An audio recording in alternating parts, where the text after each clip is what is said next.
le cygne. Andromaque, je pense à vous.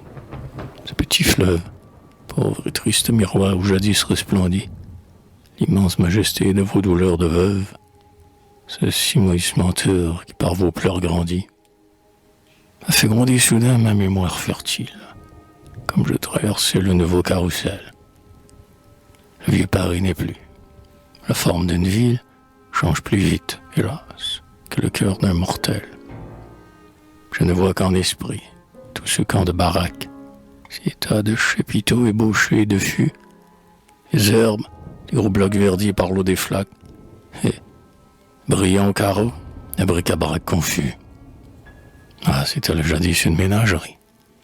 Là, je vis, un matin, à l'heure haute sous les cieux, froids éclairs le travail s'éveille, où la voirie pousse un sombre ouragan dans l'air silencieux.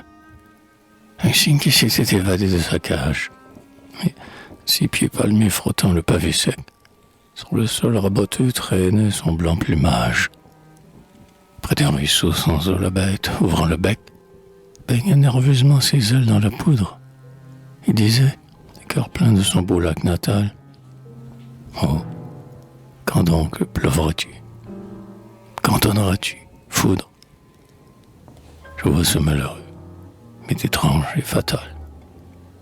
Vers le ciel quelquefois, comme l'homme d'Ovide, vers le ciel ironique et cruellement bleu, sur son cou convulsif tendant sa tête avide, comme s'il adressait des reproches à Dieu.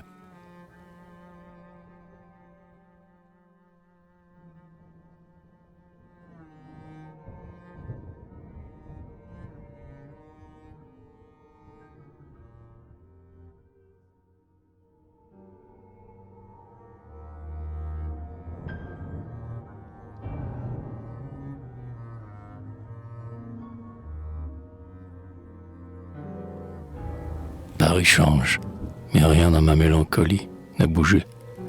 Palais neuf, échafaudage, bloc, vieux faubourg, tout pour moi devient allégorie. Mes chers souvenirs sont plus lourds que des rocs. Aussi devant ce lourd, une image m'opprime. Je pense à mon grand cygne, avec ses gestes fous, comme les exilés, ridicules et sublimes, et rongés d'un désir sans trêve. Et puis à vous, Andromaque, les bras de grands époux tombés, les îles bétail, sous la main du superbe Pyrrhus, auprès d'un tombeau vide en extase courbée, veuve d'Hector, hélas, et femme d'Hélénus. Je pense à la négresse, à mes griffes tisiques, piétinant dans la boue et cherchant l'œil hagard du cocotier absent de la superbe Afrique, derrière la muraille immense du brouillard. Quiconque a perdu ce qui ne se retrouve jamais, jamais. À ceux qui s'abreuvent de pleurs et têtent la douleur comme une bonne louve, aux maigres orphelins séchant comme des fleurs. Ainsi dans la forêt où mon esprit s'exile, un vieux souvenir sonne à plein souffle du corps. Je pense aux matelots oubliés dans une île, aux captifs, aux vaincus. À bien d'autres encore.